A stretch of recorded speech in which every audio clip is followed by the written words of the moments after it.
स्वागत है आपका आज की चाय पे। आप लोगों को याद होगा एक बहुत बड़ा इंसिडेंट हुआ था जहाँ पे फ्लाइंग बीस की वाइफ उनको सरप्राइज देना चाहती थी और मेट्रो स्टेशन पे बर्थडे बनाने का सोचा था।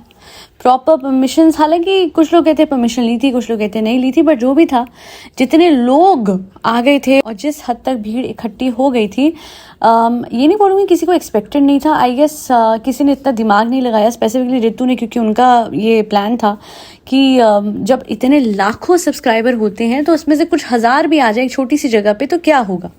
एंड इसी वजह से फ्लाइंग बीस्ट को हिरासत में लिया गया था। ये तो एक बात थी, बट साथ में रितु और बच्चों की जान को जिस तरीके से खतरा सा हो गया था, आपने एलिवेटर वाला वीडियो देखा होगा, वो एक पॉइंट था जहाँ से हर किसी व्लॉगर को सीखने को मिला था। बट क्या हम व्लॉगर्स से एक्सपेक्ट कर सकते हैं कि वो सीखेंगे और उसके बाद उस चीज़ पे एक्ट करेंगे? ऐसा तो है नहीं, क्योंकि एक बहुत बड़ी व्लॉगर हैं जिनका नाम है सबा। उन्होंने हाल ही में क्या करा, एक रेस्टोरेंट का अपने लॉन्च करा है दिल्ली में, शाहीन बाग में, और वहाँ पे बेइंतहा भीड़ हुई है ना। She thought I will showcase my stardom, मैं भीड़ के बीच में जाऊंगी और वेव करूंगी। नहीं, ये सब कुछ जो है ये अच्छा लगता है, जबकि एक्चुअली में आप बहुत भीड़ में जाते नहीं है। और जब आपकी हालत, मतलब यहाँ पे आपने गुड़ी गुड़ी चीज़ें दिखाई हैं, वरना आपकी शक्ल वो थी। कितने सारे बिहाइंड द सीन्स उसमें आए हुए हैं जो लोगों ने क्लिक करे हैं कि आपकी हालत ख़राब हो गई थी। एंड आपके जो हस्बैंड थे और जो आसपास के लोग थे, सब लोग दबे जा रहे थे। आपने अपनी सेफ्टी भी ताक पे रखी, आम जनता की सेफ्टी भी ताक पे रखी, अपने रिश्तेदारों की, अपने पति की, अपने हर किसी की सेफ्टी को आपने वो कर दिया कॉम्प्रोमाइज़, और सिर्फ इसलिए बिकॉज आपको अपने व्लॉग पे महान दिखना था।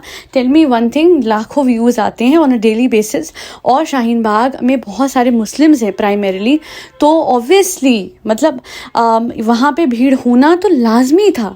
और आप अनाउंस करके आ रहे हैं, एक सडन वो तो था नहीं। हालांकि फ्लाइंग बीस की वाइफ ने तो फिर भी सडन अनाउंसमेंट की थी, आपने तो पहले से इतने टाइम से बता के रखा था। मैं तो कहती हूँ फिर भी कम भीड़ थी, वरना इससे भी 4 गुना हो सकती थी, एंड कोई भी हादसा हो सकता था। आपने अपना नहीं सोचा, तो मैं तो कहती हूँ 4 बार ना सोचो, क्योंकि आपकी सेफ्टी आपके हाथ है, पर आपने आम जनता की सेफ्टी को ताक पे क्यों रखा? और यहाँ पे प्रॉपर अरेंजमेंट क्यों नहीं हो रखी थी? आपको सिर्फ अपने आप को इतना बड़ा दिखाना है, इतना बड़ा सेलिब्रिटी दिखाना है, but look at the conditions of those who were there for you. मैं आपके कोई इनके रिश्तेदार खड़े थे, उनकी हालत इतनी बुरी हो चुकी थी। अरे आप सोच भी कैसे सकते हो कि आप अपने परिवार को इस भीड़ के बीच में लेके जाओ? मैं तो कभी ना करूँ ये, सिर्फ इसलिए क्योंकि मुझे बड़ा दिखना है, मुझे एक स्टार की तरह दिखना है, मुझे भीड़ के बीच में खड़ा होना है। आप तो हिजाबन है वैसे देखा जाए, पर आपके आसपास, मतलब आपके हस्बैंड ने आपको प्रोटेक्ट करने के लिए वैसे कोई कसर नहीं छोड़ी, बट स्टिल आसपास आदमी ही आदमी थे, और आप वहां से फटाफट जाने के बजाय वहां खड़ी रही इतनी देर के लिए, क्योंकि आपको वेव कर। अरे लोग बुरा मान जाते ना, मुझे इतना वो लग रहा था मेरी एक झलक देखने के लिए। बताओ फ्रेंड्स, आंखों में आंसू आ रहे, मेरी एक झलक देखने के लिए लोग आए इतने दूर तक। तो आपने क्यों ढंग से सब कुछ नहीं करा? आप चाहते आप पहले ही वेन्यू पे पहुंच सकते थे, आप चाहते तो पहले ही भीड़ मैनेज नीचे हो सकती थी, आप चाहते तो आप अंदर रहते रेस्टोरेंट के और कुछ करके लोग आते और जाते, और फिलहाल टेबल्स ना होती वहाँ पे सिर्फ और सिर्फ आप अंदर रहते फॉर सेल्फीज, और एक एक करके लोग अंदर जाते, सेल्फी खिंचाते, आपसे मिलते। बहुत ही अच्छे से मैनेज हो सकता था। बड़े बड़े मीटअप्स होते हैं, बड़े बड़े इवेंट्स किए जाते हैं इन्फ्लुएंसर्स के थ्रू बहुत ही तरीके से, और वहाँ पे ऐसा कुछ नहीं होता है। बट जहाँ पे आपको शाहरुख खान वाला फेम दिखाना है, तो वहाँ पे आप लाखों व्यूज होने के बाद भी इतने भोले बन रहे हो। मुझे नहीं लगा था इतने लोग आ जाए, क्यों नहीं आएंगे, मुझे ये समझ नहीं आता। और ट्रस्ट मी, एरे गहरे नत्थु गहरे, मतलब सबसे बेकार से बेकार आजकल इन्फ्लुएंसर्स के लिए भीड़ आ जाती है। इसके तो फिर इतने लाखों में वो हैं, इसके भाभी के फैंस, इसके भैया के फैंस, सब वहाँ आए, बिकॉज कहीं ना कहीं कुछ लोगों को तो अंदाज़ा भी नहीं होगा कि भाभी भैया वहाँ पे नहीं आ रहे हैं। एंड कुछ लोगों ने कमेंट करा है साहिबा के व्लॉग के नीचे कि कितने अच्छे हैं ना भाभी भैया, अपने स्टारडम को सैक्रिफाइस कर गई, बिकॉज सब जानते हैं कि वहाँ पे भीड़ जो है वो नहीं मैनेज हो पाती अगर भाभी भैया भी आते। तो मैं इतना ही कहना चाहती हूँ कि अभी कौन सा हो गई, अभी कौन सा कुछ फ़र्क पड़ गया? अभी भी तो ढंग से ये लॉन्च था, लॉन्च तो हो ही नहीं पाया ढंग से। बाहर बस भीड़ को वेव करती रही और अपने आप को बड़ा दिखाती रही, तरीके से तो कुछ हुआ ही नहीं। और भाभी भैया आए या ना आए, आपने अपनों की और जनता की सेफ्टी को ताक पे रखा। और आप उस टाइम पे खड़े होके मैं सच में चाहती थी पापा आए, बट पापा को तो नहीं वो होता ना, पापा तो, अरे अगर आप सच में चाहते थे पापा आए, सब लोग हो सकते थे वहाँ पे। आप अब बड़ी अम्मी को वहाँ पे बुला रहे हैं और आपके खुद के फादर नहीं है।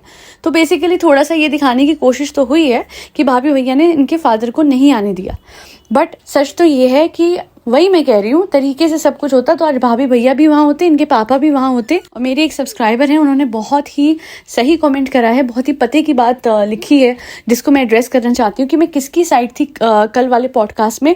मैं वैसे दोनों की तरफ नहीं हूँ, बट आई गेस भाभी भैया knew what was going to happen and they were very intelligent to step back, क्योंकि उनकी सेफ्टी, उनके बच्चे की सेफ्टी बहुत ज़्यादा ज़रूरी है। ये औरत तो छोटे से बच्चे को लेके, परिवार को लेके सबके साथ बैठ गई कार में और चलो चलो चलो चलो भीड़ में जाएंगे, भीड़ में जाएंगे, व्लॉग बनेगा, सेलिब्रिटी लगूंगी मैं। ऐसे नहीं होता है।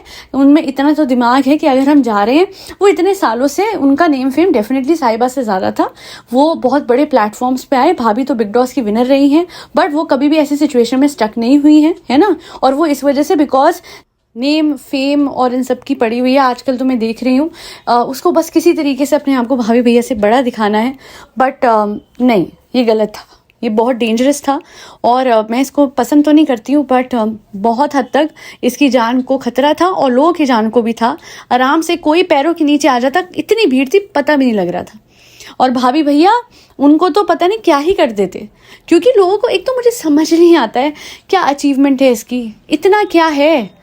हमने खाना खाया, हमने शॉपिंग करी, हम बैठे, हम उठे, हमने घबराहट करी, ये इंस्पिरेशन है इतने लोगों की।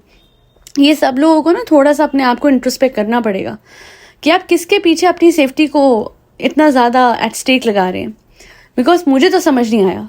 भाभी भैया होते तो शायद मैं समझ भी सकती थी कि चलो उनका एक करियर रहा है, इसका क्या है। अरे मैं उनकी ननद हूँ और उनकी उसकी बहन हूँ और उसकी बीवी हूँ और ये, और लोग किसी ने कमेंट किया था कि वो अपनी मेहनत से आगे बढ़ी है। मेहनत एडिटिंग की है, डेफिनेटली है, बट जो व्लॉग पे कंटेंट डाला गया है वो मुझे ऐसा नहीं लगा कि बहुत ही ज़्यादा इंस्पिरेशनल था या उससे कुछ सीखने को मिला। एक पॉइंट तक जब भी PCOS और PCOD का जो भी बताती थी सोल्यूशंस एंड जो भी वेट लॉस का इसका रहा था, वो डेफिनेटली कमेंडेबल था।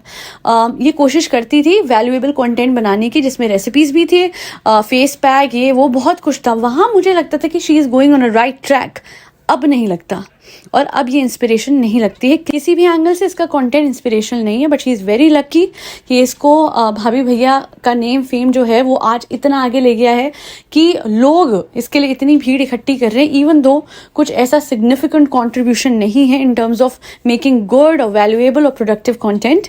और भाभी भैया ने तो बहुत बढ़िया डिसीजन लिया कि भैया ऐसी जगह जाना बेवकूफ़ी है, क्योंकि हाँ, नेम फेम के वो भी बहुत भूखे हैं, बट इस हद तक नहीं है कि वो अपनी जान की बाजी लगा दें और अपने पापा को, अपने आप को खतरे में डालें। अंकल जी की तो तबीयत इतनी, वो इतनी भीड़ में घबरा जाएं, तो बहुत अच्छा डिसीजन था अगर वो नहीं गए हैं। एंड बार बार साहिबा इस बात को हाईलाइट करी जा रही है।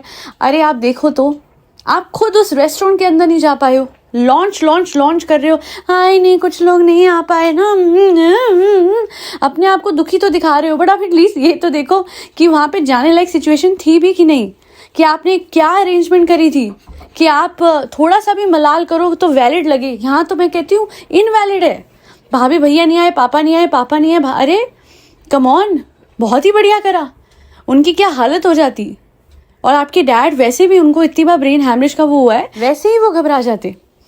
तो इतना बोलूँगी कि व्लॉगर्स बिल्कुल भी दिमाग से नहीं सोचते हैं, इनको कंटेंट के हिसाब से इनकी सोच चलती है और हमेशा कंटेंट के हिसाब से ही सोचना होता है। So please it's a request कि इतना मत अंधे हो जाइए कि बस हम, आपने देखा होगा 90% of the people who were there at the launch, all of them had their videos on and सब व्लॉग बना रहे थे।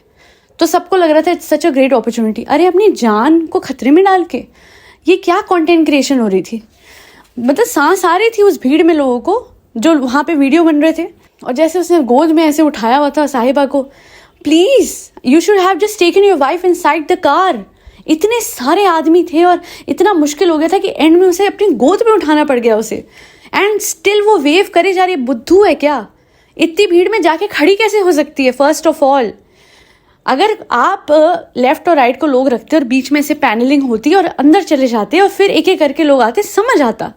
बट एज इट इज़ आप भीड़ के बीच में कहाँ थे, बाउंसर्स कहाँ थे, कौन थे, क्या थे? And I am sorry but अगर ये हिजाबन है तो इसके लिए women should be there, like multiple. I am sure bouncers या फिर बॉडी गार्ड्स औरतें भी होती हैं, तो उस हिसाब से अरेंजमेंट होनी चाहिए थी, considering the fact that she is someone who calls herself a hijaban. And उस हिसाब से तो फिर इस भीड़ में जाके खड़ा होना doesn't make any sense whatsoever. So that be all. बस अपने दिमाग से आप लोग ऐड कीजिए, ऐसे लोगों के फैंस फालतू में बन के अपनी जान को खतरे में डालना तो इज़ एब्सोल्युटली फूलिश. एंड बाकी आज के लिए इतना ही. दूसरे चैनल पे आज 2 पॉडकास्ट आई थी, मैं वहीं पे आज मेहनत कर रही थी बहुत ज़्यादा, क्योंकि लोग जानना चाहते थे कि वेवरिंग कैसे ना करें एंड नेगेटिव थॉट्स को कैसे साइड करें, मनी मैनिफेस्ट कैसे करें, SP कैसे वो करें. तो मैंने दोनों पे ही डाली है और दोनों में ही मैंने वेवरिंग वाले कॉन्सेप्ट को ज़्यादा एम्फोसिस देते हुए बताया कि करना क्या है. How can you maintain a good mental diet? So that'll be all. Thank you so much for listening to my podcast. And फरी बच्चों को खाना खिलाना मत भूलिएगा, जिसमें कैट्स, डॉग्स, गौ माता और बर्ड सब आते हैं. आज के लिए इतना ही. जय श्री राम, राधे राधे, हरे कृष्णा.